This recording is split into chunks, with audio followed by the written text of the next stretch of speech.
अस्सलामुअलैकुम guys. University of Karachi admission details part 3। इस video में हम कराची यूनिवर्सिटी का एंट्री टेस्ट पैटर्न देखेंगे, फीस स्ट्रक्चर देखेंगे और स्कॉलरशिप देखेंगे कि कराची यूनिवर्सिटी में तलबा को कौन कौन सी स्कॉलरशिप दी जाती है।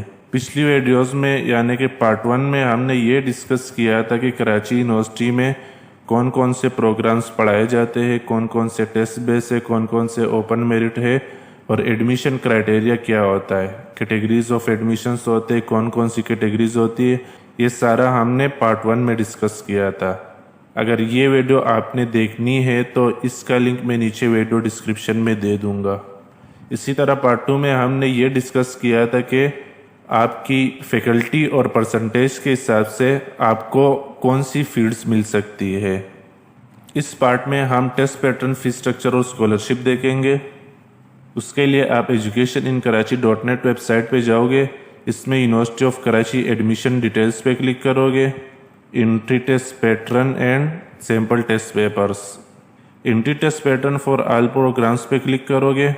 ये टेस्ट पैटर्न इंटरमीडिएट के स्टूडेंट्स के लिए है और ये टेस्ट पैटर्न ग्रेजुएशन के स्टूडेंट्स के लिए है। जो तलबा इंटरमीडिएट बेस पे अप्लाई कर रहे हैं या DAE के बेस पे अप्लाई कर रहे हैं उनका टेस्ट पैटर्न ये है, और जो तलबा ग्रेजुएशन बेस पे अप्लाई कर रहे हैं उनका एंट्री टेस्ट पैटर्न ये है। ये तमाम प्रोग्राम्स के लिए है। सिर्फ विजुअल स्टडीज़ का टेस्ट पैटर्न डिफरेंट होता है, वो हम लास्ट में देखेंगे। इंटरमीडिएट का देखते हैं पहले। एंट्री टेस्ट में सिर्फ MCQs होते हैं। MCQs में 4 ऑप्शन होते हैं। जो ऑप्शन करेक्ट होता है आप उस पर टिक करोगे। एंट्री टेस्ट में 5 सेक्शंस होते हैं जिसको 2 पार्ट्स में डिवाइड किया गया है। एक कंपलसरी पोर्शन है और एक ऑप्शनल है। कंपलसरी सब के लिए सेम होता है जिसमें इंग्लिश, IQ और जनरल नॉलेज के क्वेश्चंस आते हैं। 20 MCQs इंग्लिश के होते हैं और 20 जनरल नॉलेज और IQ के होते हैं। 40 MCQs ये हो गए। बाकी 3 सब्जेक्ट्स ऑप्शनल होते हैं, यानी कि सबके लिए डिफरेंट होते हैं। हर सब्जेक्ट के 20-20 MCQs होते हैं, तो 60 ये हो गए, 40 ये हो गए। टोटल 100 MCQs होते हैं। एक MCQs का 1 नंबर होता है। तो इंग्लिश, IQ और जनरल नॉलेज के 40 MCQs सबके लिए सेम होंगे। बाकी जो 3 सब्जेक्ट्स है वो आपके इंटरमीडिएट ग्रुप के हिसाब से होते हैं। जैसे फॉर एग्जांपल प्री इंजीनियरिंग या प्री मेडिकल वाले हैं। प्री इंजीनियरिंग वालों के लिए केमिस्ट्री, फिजिक्स और मैथमेटिक्स होती है। प्री मेडिकल वालों के लिए केमिस्ट्री, फिजिक्स और बायोलॉजी होती है, क्योंकि ये इनके इंटरमीडिएट के ऑप्शनल सब्जेक्ट्स है। इसी तरह जनरल साइंस में 5 ऑप्शनल सब्जेक्ट्स होते हैं इंटरमीडिएट में, इसलिए इनके पास 5 ऑप्शंस होते हैं। उन 5 ऑप्शंस में से इनको कोई 3 सब्जेक्ट्स के MCQs करने पड़ेंगे। DAE यानी कि डिप्लोमा ऑफ एसोसिएट इंजीनियरिंग, जो तलबा इंटरमीडिएट की जगह DAE करते हैं उनके लिए ये टेस्ट पैटर्न होता है। इंग्लिश और IQ जनरल नॉलेज ये इनके लिए भी होगा, क्योंकि ये सबके लिए सेम है। बाकी इनका केमिस्ट्री, कंप्यूटर साइंस, मैथमेटिक्स और फिजिक्स 60 क्वेश्चंस इनके इससे होंगे। होम इकोनॉमिक्स वालों के लिए biology, chemistry, home economics, math और फिजिक्स 60 क्वेश्चंस इससे होंगे। बाकी 40 इंग्लिश, IQ और जनरल नॉलेज। ह्यूमैनिटीज़ यानी कि आर्ट्स, इनके इंटरमीडिएट में बहुत सारे ऑप्शनल सब्जेक्ट्स होते हैं, जिसमें से कैंडिडेट्स कोई भी 3 सब्जेक्ट सेलेक्ट करते हैं और उसमें अपना इंटरमीडिएट पास करते हैं। तो टेस्ट में भी इनको कोई 3 ऑप्शनल सब्जेक्ट सेलेक्ट करने पड़ेंगे। उनके 60 MCQs उन 3 सब्जेक्ट से आएंगे। बाकी 40 जो है वो वही इंग्लिश, IQ, जनरल नॉलेज जो सबके लिए सेम होगा। कॉमर्स वालों के लिए बिजनेस, मैथमेटिक्स, स्टैटिस्टिक्स ये सारे सब्जेक्ट्स हैं, इससे 60 क्वेश्चंस आएंगे। तो ये था इंटरमीडिएट वालों के लिए, जो बच्चे doctor of pharmacy, BS, BE, B.Ed, LLB में अप्लाई करेंगे। और ये ग्रेजुएशन वालों के लिए टेस्ट पैटर्न है जो BS थर्ड ईयर में अप्लाई करेंगे। English, general knowledge, simple mathematics, current affairs, Pakistan studies, पूरे 100 मार्क्स हो गए। ये सब के लिए सेम होगा जो ग्रेजुएशन बेस पे अप्लाई कर रहे हैं। एक बात और बताना भूल गया मैं यहाँ पे, क्योंकि अक्सर बच्चे सवाल करते हैं कि मैं फलां फील्ड के लिए अप्लाई कर रहा हूँ तो मेरे टेस्ट के सब्जेक्ट्स कौन कौन से होंगे। जैसे अक्सर बच्चे पूछते हैं कि मैं बीबीए के लिए अप्लाई कर रहा हूँ तो मेरे टेस्ट के सब्जेक्ट्स कौन से होंगे, क्योंकि उनके जहन में ये होता है कि बीबीए कॉमर्स की फील्ड है तो टेस्ट के एमसीक्यूज भी उससे रिलेटेड होंगे। ऐसा बिल्कुल नहीं होता है। आप किसी भी फील्ड के लिए अप्लाई कर रहे हो, आपका जो इंटरमीडिएट ग्रुप होगा आपके एमसीक्यूज उसके मुताबिक होंगे। फॉर एग्जांपल आप बीबीए के लिए अप्लाई कर रहे हो, बीबीए कॉमर्स रिलेटेड फील्ड है, लेकिन आपका इंटरमीडिएट ग्रुप प्री मेडिकल का है, तो आपके टेस्ट में biology, chemistry, physics, English, IQ और जनरल नॉलेज के क्वेश्चंस आएंगे। तो ये फील्ड पे डिपेंड नहीं करता है, ये आपके इंटरमीडिएट ग्रुप पे डिपेंड करता है कि आपका इंटरमीडिएट ग्रुप कौन सा है।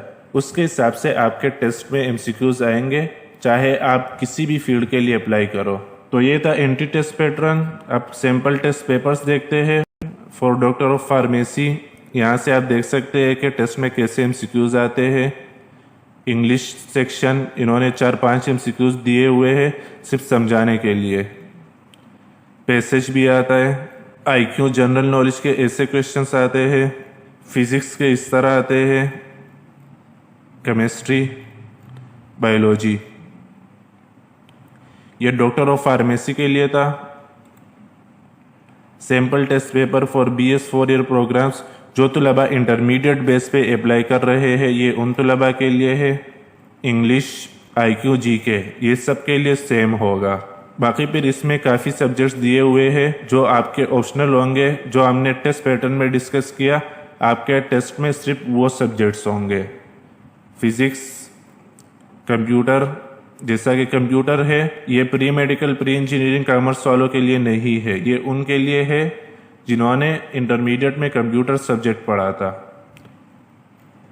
Maths, chemistry, biology, geography, statistics, principle of accounting, principle of commerce, principle of economics, general math, Islamic history, civics, education, sociology, psychology और ये आंसर कीज है। इसी तरह जो बच्चे ग्रेजुएशन बेस पे अप्लाई करेंगे वो अपना सैम्पल टेस्ट पेपर यहाँ पे देख सकते हैं। English, general knowledge, Pakistan studies, mathematics और करंट अफेयर्स। जो बच्चे विजुअल स्टडीज़ डिपार्टमेंट्स के लिए अप्लाई करेंगे उनका टेस्ट पैटर्न डिफरेंट होता है। टेस्ट भी अलग होता है, टेस्ट पैटर्न भी डिफरेंट होता है। चाहे आपका इंटरमीडिएट का ग्रुप कोई भी हो, विजुअल स्टडीज़ के लिए आपका टेस्ट ऐसे आएगा। 100 मार्क्स का टेस्ट होता है, 2 घंटे का। पासिंग मार्क्स 50 होते हैं। 4 सेक्शंस होते हैं टेस्ट के। आप इंग्लिश में भी लिख सकते हो आंसर्स, उर्दू में भी लिख सकते हो। सेक्शन ए में इस तरह के क्वेश्चंस होंगे।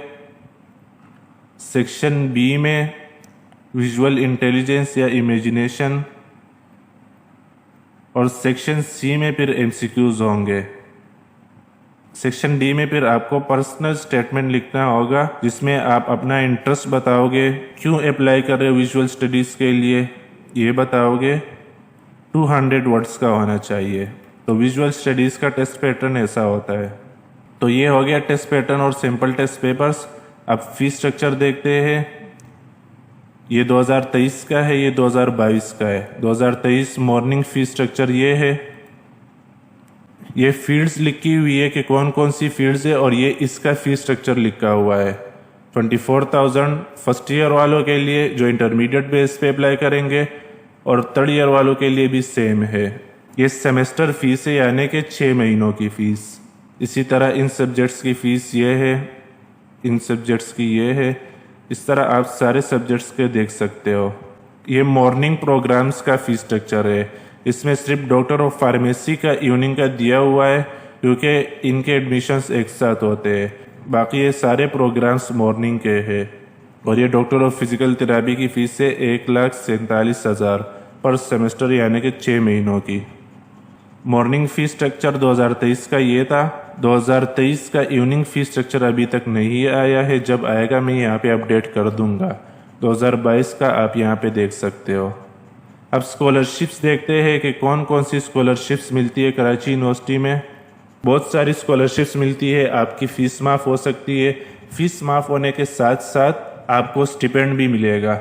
जैसे फॉर एग्जांपल ये HEC नीड बेस्ड स्कॉलरशिप है, ये अगर आपको मिलेगी तो आपकी फ़ीस भी माफ़ हो जाती है और आपको साल के 60,000 रुपये भी मिलते हैं। इसी तरह एहसास स्कॉलरशिप है, उसमें भी फ़ीस माफ़ हो जाती है और साल के आपको 40,000 मिलते हैं। इस तरह बाकी सारी स्कॉलरशिप्स है। स्कॉलरशिप्स के लिए मैं अलग अलग वीडियो बनाता हूँ। नीड बेस्ड स्कॉलरशिप पे मैंने वीडियो बनाई हुई है, वो मैं नीचे वीडियो डिस्क्रिप्शन में दे दूँगा, वहाँ से आप देख सकते हैं। बाकी आप वेबसाइट पे भी डायरेक्ट देख सकते हैं। होम पे जाओगे या डायरेक्ट educationkarachi.net पे जाओगे, इसमें स्कॉलरशिप्स अपडेट, यहाँ से आप देख सकते हैं कुछ स्कॉलरशिप्स मैंने लिखी हुई है, कुछ बाकी है, वो मैं यहाँ पे ऐड कर दूँगा। HEC नीड बेस की देखनी है तो आप यहाँ पे देख सकते हैं, लेकिन आप वीडियो देख लेना, वीडियो में मैंने बहुत अच्छे से समझाया हुआ है। उसका लिंक मैं नीचे वीडियो डिस्क्रिप्शन में दे दूँगा। इसी तरह बहुत सारी स्कॉलरशिप्स है, UKAA स्कॉलरशिप, ज़कात scholarship, Chinese government scholarship, HEC need base, Sindh education endowment fund scholarship, student loan programme, बहुत सारी स्कॉलरशिप्स है। ये सारी आप इस पेज पे देख सकते हो। तो इस वीडियो में हमने एंट्री टेस्ट पैटर्न देखा, फीस स्ट्रक्चर देखा और स्कॉलरशिप देखी कि कौन कौन सी स्कॉलरशिप कराची यूनिवर्सिटी के तलबा को दी जाती है। नेक्स्ट वीडियो में हम डोनर और सेल्फ फाइनेंस की सीट्स को डिस्कस करेंगे कि ये क्या होती है। अच्छा, स्कॉलरशिप के बारे में मैं एक बात बताना भूल गया, मोस्टली स्कॉलरशिप सिर्फ मॉर्निंग के स्टूडेंट्स को मिलती है, इवनिंग के स्टूडेंट्स को नहीं मिलती है, क्योंकि गवर्नमेंट की तरफ से जो स्कॉलरशिप्स होते हैं वो ज़्यादातर मेरिट वालों के होते हैं और कराची यूनिवर्सिटी में इवनिंग के स्टूडेंट्स को सेल्फ फाइनेंस के स्टूडेंट्स कंसिडर किया जाता है, इसलिए ज़्यादातर स्कॉलरशिप्स इवनिंग वालों को नहीं मिलती है। तो अगर आपका मॉर्निंग में एडमिशन हो जाता है और आप अपनी फ़ीस अफोर्ड नहीं कर सकते हो तो आपको स्कॉलरशिप मिल सकती है। नेक्स्ट वीडियो में हम डोनर और सेल्फ फाइनेंस की सीट्स को डिस्कस करेंगे और फिर पार्ट 5 में हम रिज़र्व सीट्स को डिस्कस करेंगे। अल्लाह हाफिज़।